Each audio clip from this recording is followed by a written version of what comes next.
పదవిలోకి రాకముందు మన ప్రవర్తన ఎట్లుంది, పదవిలోకి వచ్చిన తర్వాత మన ప్రవర్తన ఎట్లుంది అనేది మనం గుర్తు చేసుకుంటా ఉండాలి. ఓకే, ఈ పవన్ కళ్యాణ్ అనే వ్యక్తి ఓసరవెల్లి కంటే ఎక్కువ, అంటే ఓసరవెల్లి కూడా జడుచుకుంటుందని చెప్పి ఎందుకు చెప్పానంటే, నాకు కుటుంబ పాలన నాకు ఇష్టం లేదు. నిజంగా కుటుంబం అంతా సేవ చేయాలంటే వెనకుండి చేయొచ్చు, చాలా సేవలు చేయొచ్చు. అందరూ చట్టసభలోకి రావాల్సిన అవసరం లేదు. దాని బదులు చాలా మంది కొత్త వాళ్ళు రావచ్చు. మీలాంటి ఎంతమంది యువకులు, దేశం కోసం పాటుపడగలిగే యువకులు ఎంతమంది రాజకీయాలకు తీసుకురావచ్చు.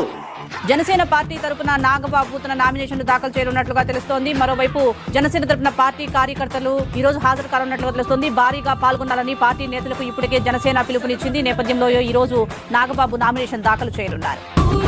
నాకు కుటుంబ పాలన నాకు ఇష్టం